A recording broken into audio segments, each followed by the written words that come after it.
Hello friends, welcome back. आज एक environmental governance के इशू की बात करते हैं। सुप्रीम कोर्ट का एक बहुत इंपॉर्टेंट रीसेंट एक जजमेंट आया है।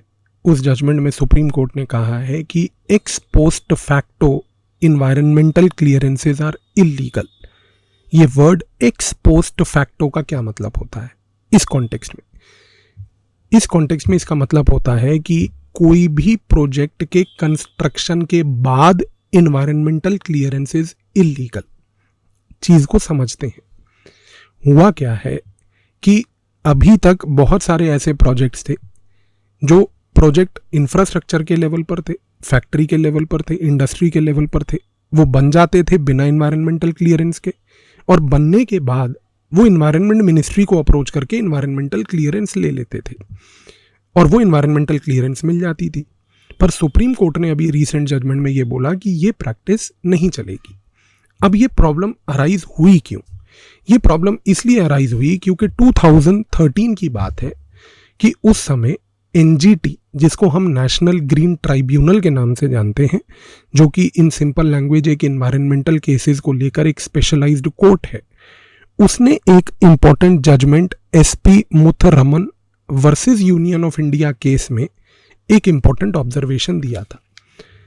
एनजीटी ने 2013 में SP Muthuraman versus union of India case में बोला कि आप एक फैक्ट्री लगा के, एक इंडस्ट्री लगा के, उसके बाद एनवायरनमेंट मिनिस्ट्री के पास जाकर ये नहीं कह सकते कि भाई मैंने अब एक कंस्ट्रक्शन कर ली है तो मुझे अब उसका एनवायरमेंटल क्लियरेंस दे दो। एनजीटी ने कहा कि कॉन्सेप्ट एनवायरमेंटल क्लियरेंस का ये है कि आप प्रोजेक्ट को बनाने और शुरू करने से पहले मिनिस्ट्री ऑफ एनवायरनमेंट से जाकर क्लियरेंस लो। अब इशू ये था कि एनजीटी के इस 2013 के ऑर्डर के बाद 2013 से लेकर 2025 तक इस रूल के इन्फोर्समेंट को लेकर बहुत सी कंफ्यूजन थी। कंफ्यूजन ये थी कि भाई अगर प्रोजेक्ट की क्लियरेंस लेनी है एनवायरनमेंट मिनिस्ट्री से, वो भी खास करके तब जब प्रोजेक्ट स्टार्ट हुआ है, और स्टार्ट हुआ है का मतलब ये है कि अभी कंसेप्चुअलाइज हुआ है, ऑन ग्राउंड कंस्ट्रक्शन शुरू नहीं हुई, तो यहाँ पर एनजीटी के ऑर्डर ने तो यही बात बोली। लेकिन इशू ये आया 2013 के इस एनजीटी के ऑर्डर के बाद कि बहुत सारे स्टेट्स ने अलग अलग मेथड्स के थ्रू और बहुत सारे स्टेट्स ने अलग अलग रूल्स के through x post facto construction को अलाउ करते हुए इन्वायरमेंट क्लियरेंसेस बाद में ही दिए। केस इन पॉइंट 2013 से लेकर ऑलमोस्ट 2025 तक बहुत सारे स्टेट्स अभी भी फैक्ट्रीज, इंडस्ट्रीज, इंफ्रास्ट्रक्चर प्रोजेक्ट्स वालों को यही बोलते थे कि डोंट वरी, हमने लोकलाइज्ड रूल्स बनाए हुए हैं, आप लोकलाइज्ड रूल्स को फॉलो करो, आप इंफ्रास्ट्रक्चर प्रोजेक्ट, फैक्ट्री, इंडस्ट्री लगाओ, और जब ज़रूरत पड़ेगी कंस्ट्रक्शन होने के बाद हम आपको इन्वायरमेंट क्लियरेंस दे देंगे, दिलवा देंगे। अब बहुत सारे प्रोजेक्ट्स ऐसे चल रहे थे। तो ये मामला इवेंचुअली 2025 में सुप्रीम कोर्ट में गया। सुप्रीम कोर्ट में जब ये 2025 में गया तो एक केस जिसमें सुप्रीम कोर्ट ने अभी रिसेंटली ये जजमेंट दिया, that is called Vanashakti versus union of India case. Vanashakti versus union of India case में सुप्रीम कोर्ट ने अब क्या बोला?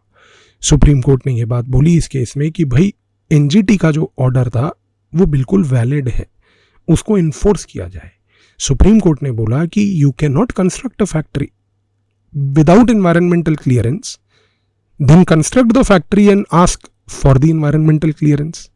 तो सुप्रीम कोर्ट ने क्या बात बोली कि आप फैक्ट्री बिना एनवायरमेंट क्लियरेंस के नहीं बना सकते, और फैक्ट्री बनाने के बाद एनवायरमेंटल क्लियरेंस नहीं ले सकते। सुप्रीम कोर्ट ने इस जजमेंट में जजमेंट लिखते हुए इस जजमेंट की फिलॉसफी भी एक्सप्लेन करी। सुप्रीम कोर्ट ने बोला कि इस जजमेंट की फिलॉसफी ये है कि इस जजमेंट के तहत हमें ये इंश्योर करना है कि prevention is better than cure. Prevention is better than cure का मतलब ये है कि उन्होंने कहा कि पूरे एनवायरनमेंट क्लियरेंस की फिलॉसफी, उसका आइडिया, उसकी मीनिंग क्या है? मीनिंग ये है कि हमें एनवायरनमेंट किसी भी प्रोजेक्ट को बनाने से पहले इंश्योर करना है कि उसका प्रोटेक्शन हो। हम ये कैसे कर सकते हैं कि भाई प्रोटेक्शन एनवायरनमेंट की होगी प्रोजेक्ट बनने के बाद? क्योंकि प्रोजेक्ट बन गया, प्रोजेक्ट बनने के टाइम पे एनवायरनमेंट डिग्रेड हो गया, फिर आप एनवायरनमेंट क्लियरेंस लेके कह रहे हो कि देखो हमारे पास तो क्लियरेंस है, पर एनवायरनमेंट तो डिग्रेड हो गया ना इस केस में। तो सुप्रीम कोर्ट ने कहा कि ये तो पूरे एनवायरनमेंट क्लियरेंस का जो कॉन्सेप्ट है उसकी फिलॉसफी के ही खिलाफ है। तो वन शक्ति वर्सेस यूनियन ऑफ इंडिया में जब सुप्रीम कोर्ट ने ये चीज को अपहोल्ड किया कि एनजीटी का ऑर्डर इन्फोर्स किया जाए, अब इंडिया में कुछ इश्यूज आ गए हैं। इश्यूज क्या हैं?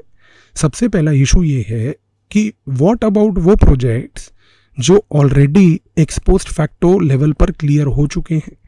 सुप्रीम कोर्ट का जो Vanashakti versus union of India case है, जिस केस में उन्होंने SP Muthuraman versus union of India को अपहोल्ड किया है, इस केस में चीज को समझिए कि ये केस एथिकली, लॉजिकली और लीगली वैलिड है। लेकिन क्वेश्चन ये उठता है कि ये केस जो सुप्रीम कोर्ट ने वन शक्ति के केस में बोला कि एथिकली वैलिड तो है, उसका पॉइंट जो उसने बोला, पर सवाल ये उठता है कि भाई व्हाट अबाउट दोज कंस्ट्रक्शंस जो हो चुकी हैं। सुप्रीम कोर्ट ने ये क्लैरिटी नहीं दी कि जिन प्रोजेक्ट्स को 2013 से 25 तक क्लियरेंसेस मिली हैं एक्सपोस्ट फैक्टो लेवल पे, यानी कि आफ्टर कंस्ट्रक्शन लेवल पे, क्या वो आज डिमोलिश होंगी? क्या उन प्रोजेक्ट्स वालों को कोई पेनल्टी पे करनी होगी? इसके बारे में कोई लीगल क्लैरिटी नहीं है। उन प्रोजेक्ट्स का क्या स्टेटस होगा? क्या वो प्रोजेक्ट्स कंटिन्यूड रहेंगे या उनको तोड़ा डिमोलिश किया जाएगा? तो सुप्रीम कोर्ट ने इसमें किसी प्रकार की, पहली बात तो कोई क्लैरिटी ऑफर नहीं करी है, जिसकी वजह से आज एक बहुत ज़्यादा कन्फ्यूजन की परिस्थिति पैदा हो गई है।